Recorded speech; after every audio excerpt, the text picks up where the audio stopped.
Mesdames, Messieurs, bonsoir. Merci de votre attention. Voici le sommaire de ce journal. Le Bénin a célébré ce samedi 1er août son 55e anniversaire de son accession à l'indépendance. L'événement a été marqué par le traditionnel défilé militaire auquel a pris part le président nigérian Muhammadu Buhari. Protection de la vie privée, enjeux et défis. Le thème sera au centre des journées de réflexion que la Commission nationale de l'informatique et des libertés projette d'animer dans les prochains jours. Le comité de réunification et d'orientation du football vient de déposer son rapport, un document censé proposer des pistes de sortie de crise et de relance du football béninois.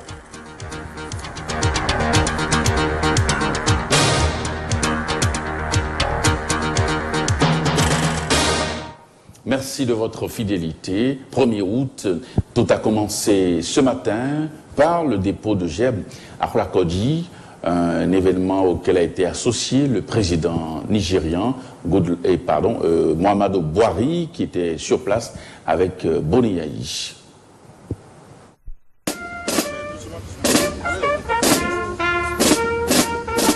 Instant de recueillement.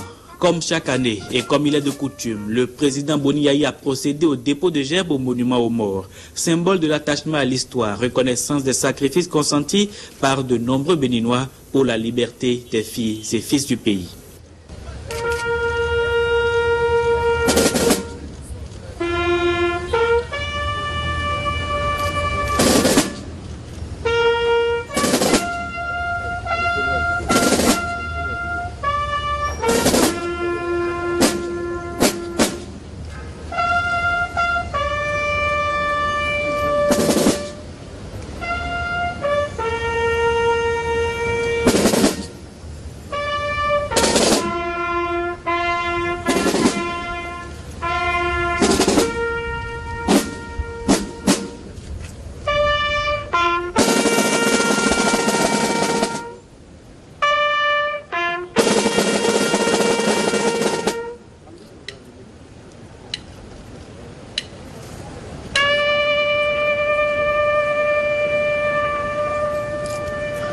Le chef de l'État est venu avec son hôte sacrifier à ce devoir de mémoire, un peu pour rappeler les liens séculaires entre les deux peuples. Également présent sur le terrain, le Premier ministre, le nouveau maire de la ville de Cotonou et quelques autorités. Et puis après, ce fut donc le clos même de cette célébration, le défilé militaire auquel ont pris part les différents corps des forces armées de notre pays, qui ont donc sacrifié à la tradition donc, du défilé militaire ce matin à l'Étoile Rouge à Cotonou, en présence donc du président nigérian Muhammadu Buhari.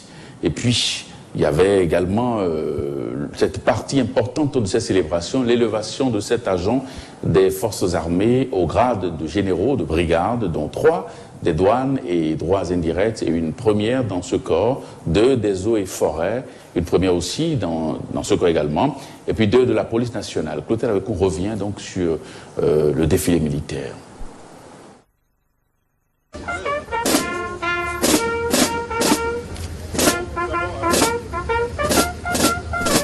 La cérémonie de dépôt de gerbes au monument aux morts, la place du souvenir, espace des martyrs, sur la route de l'aéroport par le président Boni Yayi, en compagnie de son hôte, le président de la République fédérale du Nigeria, le général Muhammadu Buhari, est l'acte 1 des cérémonies commémoratives du 55e anniversaire de l'accession de notre pays à la souveraineté nationale. L'acte 2 se résume à la cérémonie de la revue des troupes par les 2 chefs d'État, suivi de l'exécution des hymnes nationaux.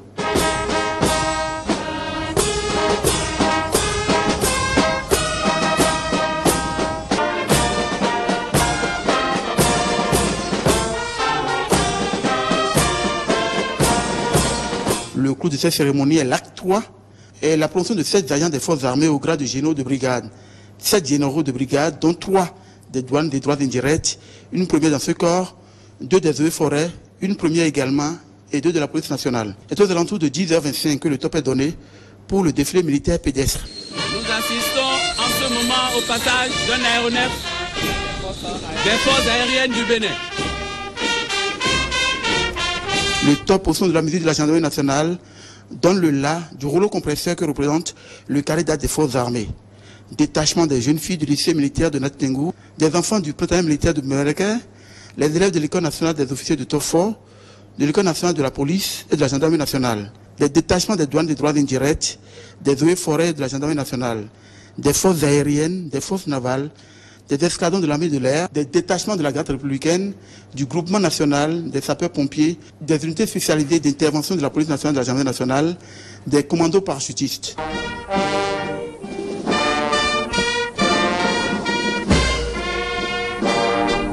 L'acte 4 est le passage de la cavalerie mobile suivi des défilés équestres et motorisés qui ont fait montrer, seulement de le dire, des équipements dernier cri dans les exécutions normales et sans faille de leur mission de protection et de sécurité. Et ceci sous le regard admiratif des deux chefs d'État et des personnalités. L'acte 5 est l'ultime acte des cérémonies commémoratives de la célébration des 55 ans, la session de l'Europe à la souveraineté nationale et internationale et la salutation d'usage et le bain des foules des présidents Bouhari et Yahi. Rendez-vous pris pour le 1er août de l'année prochaine avec comme interrogation qui sera le premier des Béninois, chef suprême des armées. Seul Dieu pourra répondre à cette colle. Et puis le président nigérian Muhammadu Buhari, arrivé donc au Bénin dans le cadre de cette célébration, a été élevé au grade de Grand Croix aujourd'hui, juste après le défilé militaire. Il a été donc élevé au grade de Grand Croix. C'était à la présidence de la République au cours d'un déjeuner organisé à son intention. Il avait également l'occasion de découvrir la richesse culturelle du Bénin. Emmanuel Sebon. Muhammadu Buhari, président de la République fédérale du Nigeria, a honoré le Bénin en participant aux manifestations marquant le 55e anniversaire de l'accession du pays à la souveraineté internationale. En retour, le président Boni Yayi l'a aussi honoré au nom du peuple béninois en l'élevant à la dignité de Grand Croix de l'Ordre national, la plus haute distinction. Le président Boni Yayi, en prenant cette décision, salue la disponibilité du Nigeria à jouer un rôle prépondérant dans le renforcement de l'intégration régionale et des acquis de l'Alliance de coprospérité. Mes collègues et moi-même de la sous-région, nous avons su apprécier la grandeur de la démocratie du Nigeria. Et surtout, nous nous associons à l'effort que vous fournissez pour gérer ce choc que constitue Boko Haram. Nous voulons en parler. C'est une question de la sécurité de nos peuples et ce n'est pas négociable. Le peuple béninois voudrait renouveler sa solidarité aux côtés des autres pays et vous rassurer que vous n'êtes pas seul et qu'avec la communauté internationale, telle que les grandes puissances l'ont indiqué, j'ai fait allusion à votre visite aux États-Unis, Monsieur le Président, le Bénin répondra toujours présent par l'envoi d'un contingent de plus de 800 éléments pour absolument renforcer les troupes sœurs pour mettre fin à ce fléau, Monsieur le Président. On vous reconnaît par votre intégrité. Vous êtes un grand président. En dépit de votre agenda chargé, vous avez accepté le rehausser de votre présence cette cérémonie qui porte le symbole de notre indépendance, Monsieur le Président.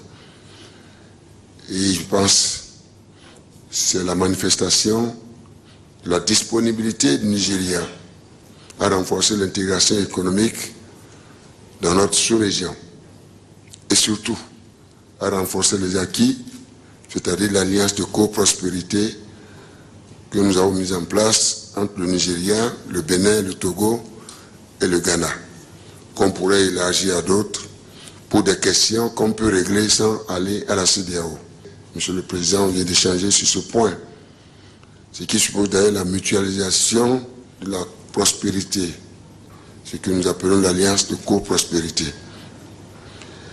Monsieur le Président, je voudrais terminer en vous disant que votre arrivée ici marque le nouveau départ dans le rapprochement entre les deux pays.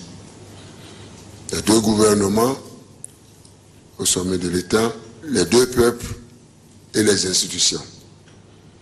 Les administrations, les douanes doivent se rencontrer. Les peuples se rencontrent déjà les gouvernements au sommet de l'État se rencontrent déjà. Voilà le seul espace. Ce qui me fait dire toujours que le Bénin est le 37e État du Nigeria et le Nigeria le 7e département du Bénin. Invité spécial du Bénin, le président du Nigeria ne s'attendait pas à un tel honneur. Ce geste de fraternité souligne bien la qualité des relations entre les deux pays. C'est aussi pour Muhammadu Buhari le témoignage de la cohérence de vue remarquable entre lui et son frère, le président Boni Yayi. Cette cohérence de vue, notamment dans le domaine sécuritaire, s'est manifestée à plusieurs occasions à travers la participation du Bénin aux diverses rencontres sur la lutte contre Boko Haram. Lutte dans laquelle le Bénin entend prendre toute sa part à la satisfaction de l'illustre hôte. Je constate ce jour que nos visions se croisent, Monsieur le Président. Je constate ce jour que la CEDEAO se renforce à travers le voisinage et le renforcement des relations qui se tissent davantage et continuent de se forcer entre les deux pays qui sont le Nigeria et le Bénin. Le groupe de travail que nous avons formé et qui continue de travailler autour du lac Tchad et qui permet aujourd'hui que nous puissions conjuguer nos efforts dans la lutte contre l'insécurité et dans le renforcement de la sécurité de notre pays. Je constate que ce groupe de travail est en marche. Et ce que j'ai vu aujourd'hui lors du défilé militaire auquel j'ai assisté me convainc davantage que vos éléments ont été bien formés, que vos éléments ont des talents à faire valoir et je comprends pourquoi que vous avez pu les envoyer sur le terrain prêts à lutter contre ce fléau qu'est aujourd'hui Boko Haram. Les signes sont présents, les symboles sont là, c'est pourquoi je voudrais vous adresser toutes les félicitations de notre pays et de moi-même. Je voudrais davantage vous rassurer que la politique extérieure du Nigeria va davantage s'orienter vers le Bénin parce que les changements sont là et les hommes qui vont les réaliser sont également là. C'est pour ça que je constate que le voisinage entre le Bénin et le Nigeria doit davantage servir de modèle pour un voisinage sain, pour une sécurité plus saine, plus renforcée dans la sous-région non seulement de la CEDEAO, mais aussi de toute l'Afrique.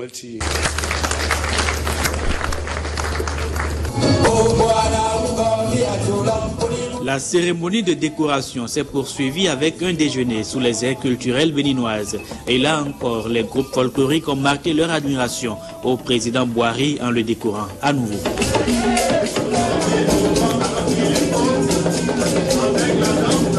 Général d'armée et homme politique, le président nigérian est né le 17 décembre 1942 à Katsina. Il avait dirigé le Nigeria de 1983 à 1985. Présidence marquée par une lutte implacable contre la corruption et les détournements de deniers publics. C'est sans surprise qu'il a placé son mandat, ayant pris effet le 29 mai 2015 sous le signe de la bonne gouvernance, de la lutte contre l'insécurité et les inégalités sociales. Et il faut noter qu'avant la cérémonie de décoration, un tête-à-tête a eu lieu entre les deux chefs d'État élargi aux membres de la délégation pour évoquer les questions de coopération.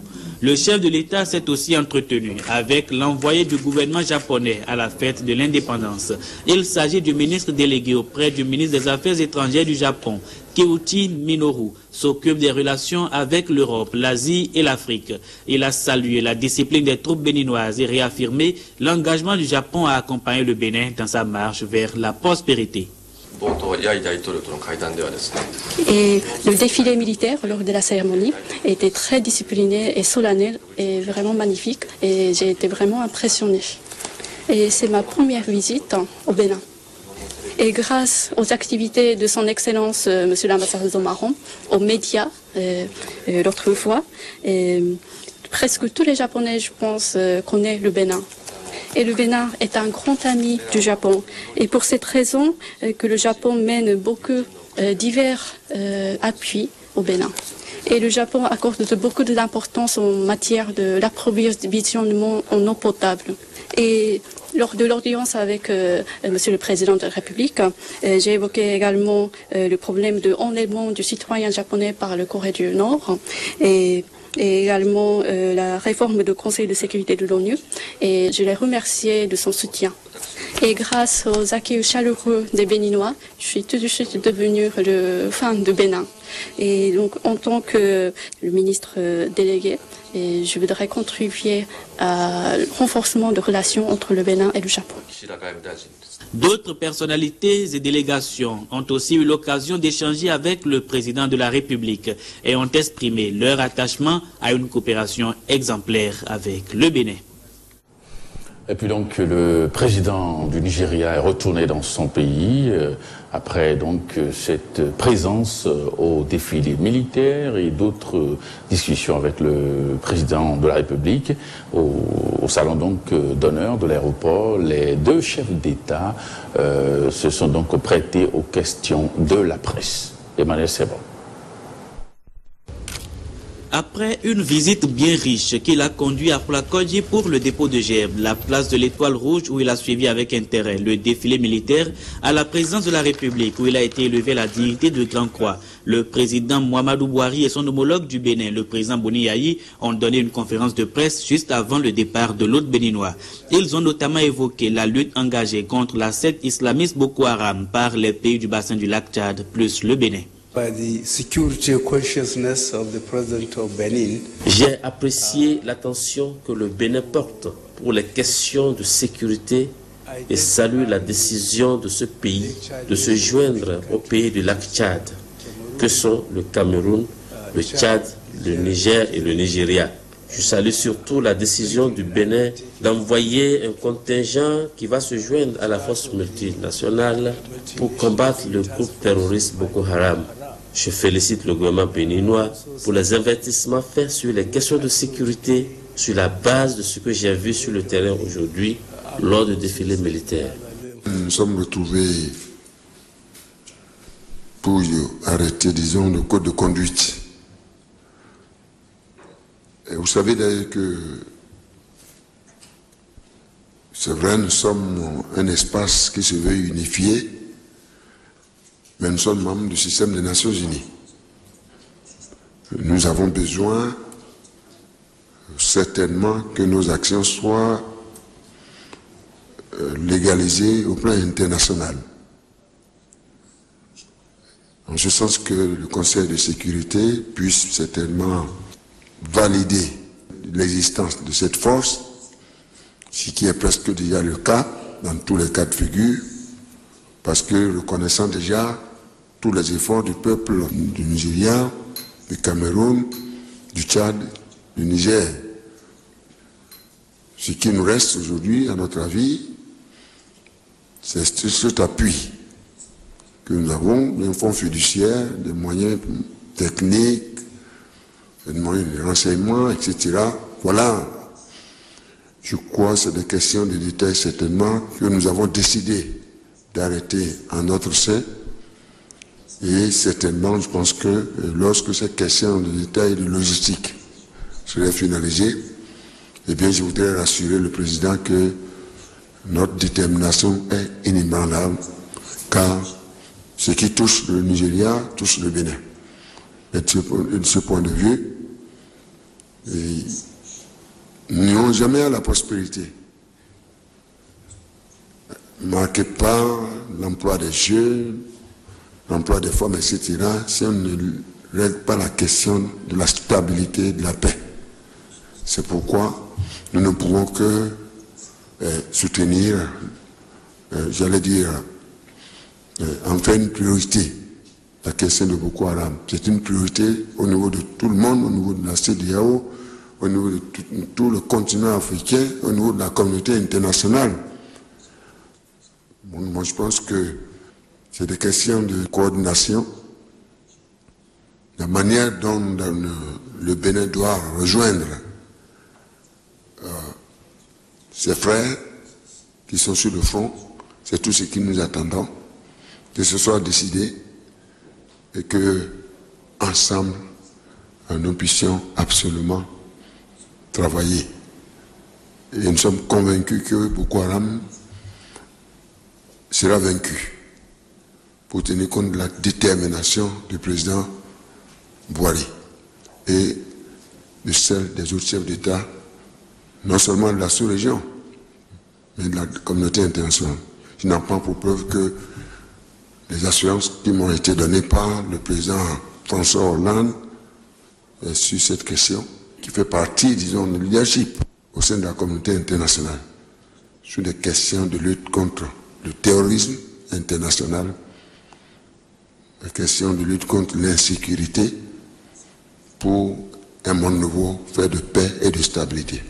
Après ce bref entretien avec la presse, le chef de l'État a raccompagné son hôte. Les membres du gouvernement ont en majorité effectué le déplacement pour saluer le départ du président Boihari, un acte de gratitude auquel se sont joints les groupes d'animation. Des manifestations du 1er août, le président de la République a reçu en audience le directeur général adjoint du Fonds koweïtien.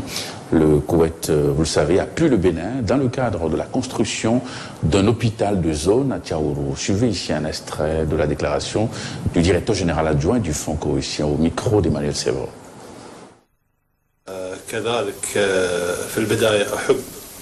La raison principale de notre visite au Bénin, c'est pour la signature de l'accord de prêt dans le cadre de la réalisation d'un projet d'hôpital de zone dans la commune de Tiaourou et 6 autres centres de santé. Et nous avons signé cet accord hier avec le ministre d'État chargé des finances et de l'économie et comme vous le savez, les relations qui existent entre le Koweït et le Bénin sont de longue date, depuis pratiquement 1978. Donc ça fait environ 40 ans que nous collaborons et le montant total des investissements que nous avons déjà fait et des prêts que nous avons accordés au Bénin s'élève à près de 106 millions de dollars américains. Donc c'est le 13e accord de prêt que nous venons de signer hier. Ça fait partie des relations qui existent entre le Bénin et le Fonds koweïtien. Et nous sommes disposés pour le renforcement des relations entre le Fonds koweïtien et le gouvernement de la République du Bénin. Et du côté de la République du Bénin également, nous voyons tous les efforts qui sont accomplis dans ce sens.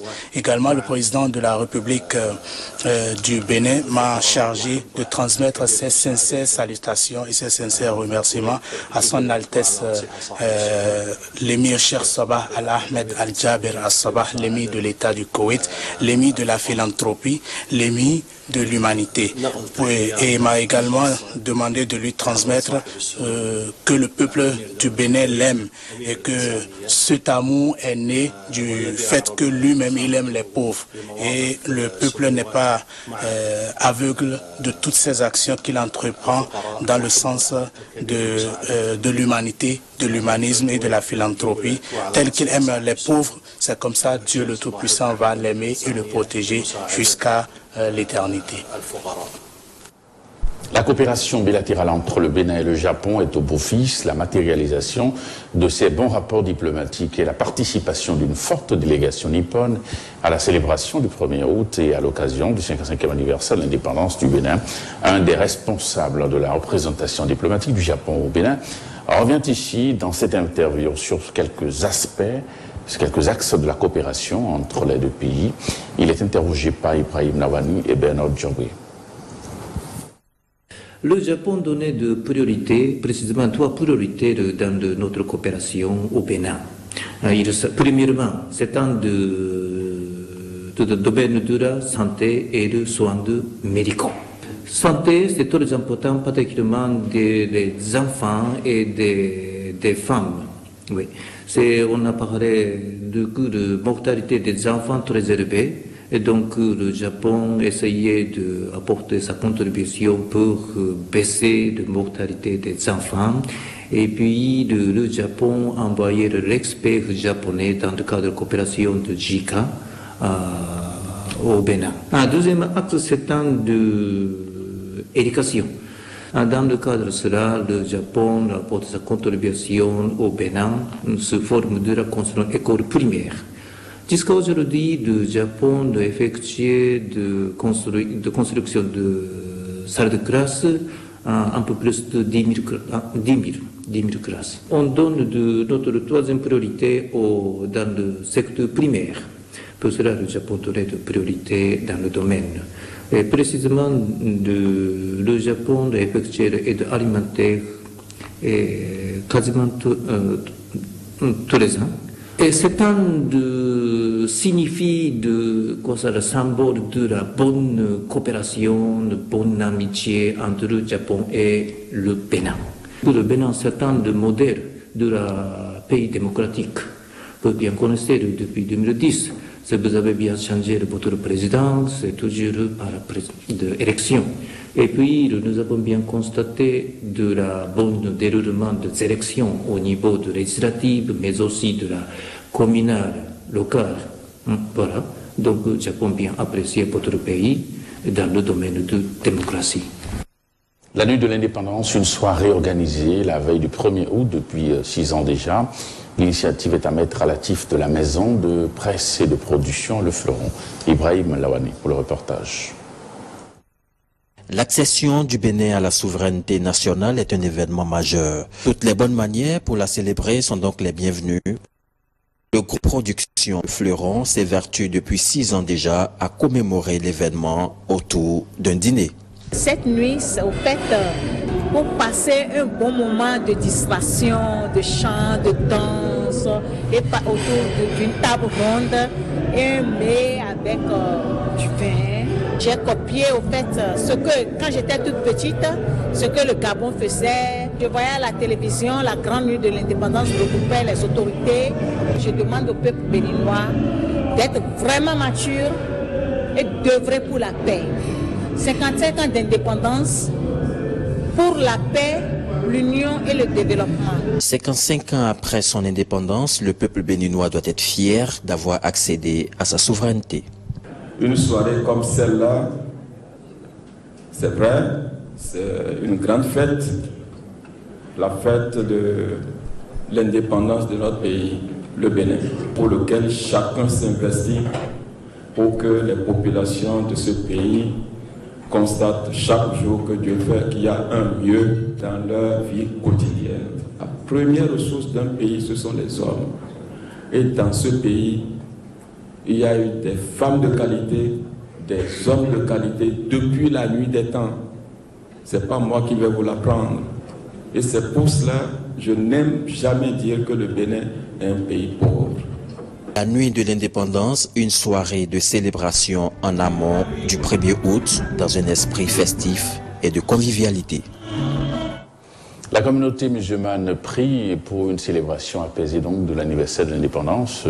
Des séances spéciales de prière ont été organisées à cet effet un peu partout dans le pays sur instruction du président de la République. Une délégation gouvernementale conduite par le ministre d'État Alassane Soumana Djemba était à la mosquée de Djonké à Cotonou pour la prière. Ibrahim Lawani, Ramatou Lawani. La commémoration du 55e anniversaire de l'indépendance du Bénin doit se dérouler dans de bonnes conditions. Toutes les forces religieuses du pays sont donc appelées à jouer leur partition à travers des moments de prière.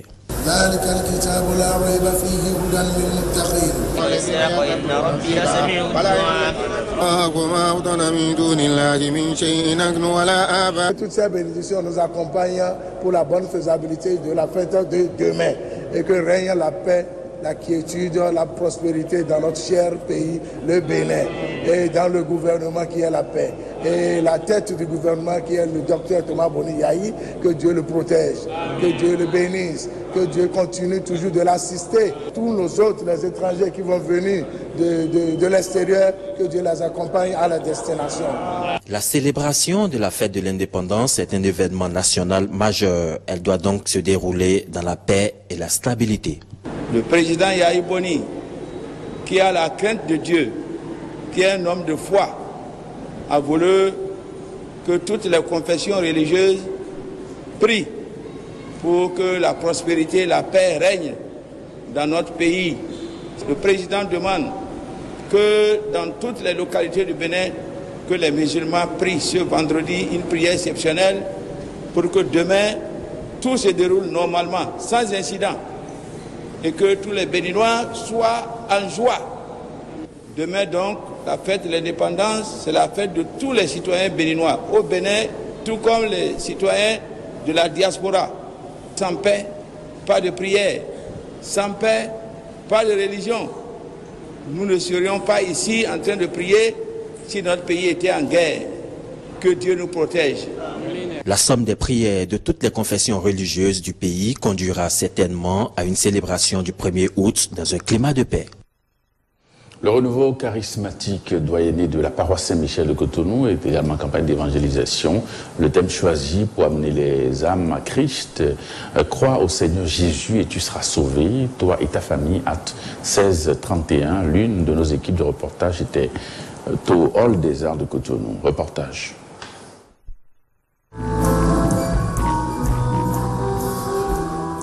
Nous sommes en pleine campagne d'évangélisation.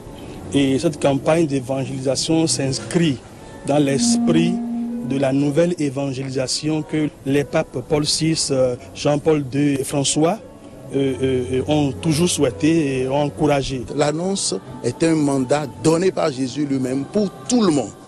Que nous soyons chrétiens, que nous ne soyons pas chrétiens, la bonne nouvelle est toujours adressée à tout le monde. La prédication de cette soirée d'évangélisation était inspirée par le 10e chapitre, verset 10 de l'évangile de Jésus-Christ, selon l'apôtre Jean. Le Seigneur nous a dit, je suis venu pour que vous ayez la vie en abondance. Donc c'est sur cette surabondance de vie que Dieu nous a donné en Jésus de Nazareth. Et cette surabondance touche tous les domaines de notre existence, notre santé physique, notre santé spirituelle et aussi nos biens matériels, c'est-à-dire la réussite dans le travail, que nous puissions gagner notre pain, vivre de notre pain et nourrir nos enfants aussi selon la volonté de Dieu. Nous avons commencé depuis le mardi 28 juillet, puis le samedi ce sera le couronnement. La surabondance de la grâce du Christ est promise par les prières de délivrance au peuple de Dieu et à notre pays qui célèbre ses 55 ans d'indépendance. La Commission nationale de l'informatique et des libertés lance du 4 au 5 août prochain les journées de réflexion sur le thème protection de la vie privée, enjeux et défis. Il sera question au cours de ces journées de réfléchir sur l'utilisation des données informatiques et comment les protéger. On écoute Guy Lambert-Yekper au micro d'Awa Chérif et de Patrick Benou. Nous organisons ces journées pour informer la population de ce que l'informatique peut leur apporter, nous savons, mais ce que l'informatique peut être également source d'ennui pour eux, pour elles. Dans notre vie quotidienne, nous utilisons l'informatique qui nous rend beaucoup de services, mais également elle est invasive parce que aujourd'hui, vous avez appris les débats sur les écoutes téléphoniques, sur le vol d'identité, sur plusieurs délits qui sont commis à travers l'informatique. Nous voulons informer sur des thèmes et c'est pour ça que nous organisons ces journées de l'informatique et des libertés. Enjeux et défis de la protection des données personnelles. L'utilisation de l'informatique est une chose importante aujourd'hui dans le monde moderne, mais également elle peut être source d'ennui. Et il faut mettre en garde les gens contre c'est les dérives de l'informatique aujourd'hui. Ces thèmes seront développés par des experts internationaux, des experts venus de l'étranger et des experts nationaux. Nous avons Madame Georges Buffet, qui est une spécialiste de l'Union européenne qui viendra développer 2 thèmes. Et Maître Yvon Deschenons, spécialiste, qui va nous développer le thème sur la téléphonie mobile et la vie privée. Ceux qui manipulent les données personnelles, ceux qui font des traitements de données personnelles. Nous avons lancé des invitations, mais nous publions à la fin des travaux, nous publions des documents qui sont à la portée de tout le monde. Nous avons également un site web sur lequel on peut aller pour voir tout ce qui a été fait, tout ce qui a été dit. Après plus de 3 heures de travail, les membres du comité de réunification et d'orientation de football ont procédé dans les locaux du ministère des Sports à la remise du rapport de leurs travaux au ministre d'État Alassane Soumano Diamba, représentant le ministre des Sports, Safiou Idriss Wafo. Et voici le reportage de Samuel Adimi. Créer un nouveau cadre de développement du football au Bénin avec l'appui de la CAF et de la FIFA. En exécution donc de cette décision gouvernementale, le ministre de la Jeunesse, des Sports et des Loisirs a mis en place, par arrêté 061 du 8 avril 2015, un comité de réunification et d'orientation nouvelle du football béninois en abrégé CRO. Le CRO avait une lourde mission. Son président, Jérôme Carlos, l'explique mieux au cours de ce point de presse. Nous sommes allés dans les profondeurs de nous-mêmes, dans les profondeurs de notre pays, dans les profondeurs de cette galaxie difficile à cerner qu'est le football national. Tout le monde, à différents titres et à différents niveaux, a été sollicité. Et ils sont nombreux ceux qui ont apporté leur part à une œuvre de construction nationale. Monsieur le ministre d'État, nous tenons à disposition tous les éléments d'un cadre intellectuel, conceptuel et pratique pour l'organisation d'un forum national sur la réforme et la relance de notre football. Un forum semble donc être indispensable pour une vraie révolution dans le football béninois. Le retrait du règlement est un passage obligatoire. Mais au-delà du retrait, pour nous, il était temps de marquer une pause. De marquer une pause pour effectivement réfléchir sur les causes lointaines et proches dues à la faiblesse de notre football. Je suis très fier, en recevant ce jour le document des travaux du comité de réunification et d'orientation nouvelle du football béninois, de vous dire merci. Merci à tous les acteurs. Parce qu'on ne fait pas des réformes pour les autres. On fait les réformes avec tout le monde. Nul ne sera donc de trop dans cette nouvelle organisation du football béninois pour l'obtention de meilleurs résultats. Eh bien, ce journal se referme, mais tout à l'heure à 21h, la télévision nationale vous donne un rendez-vous important, la nuit de l'indépendance, à travers un débat animé par Célestin Mara et Wabé Boukari sur le thème de l'unité nationale. C'est tout à l'heure à 21h, ne zappez pas, gardez vos positions. Vous aurez tout à l'heure donc le débat de l'indépendance, si on peut l'appeler ainsi. La nuit de l'indépendance, c'est tout à l'heure à 21h. Et puis à 23h30, Amandine Aniabosso pour le JT Soir. Merci et à demain.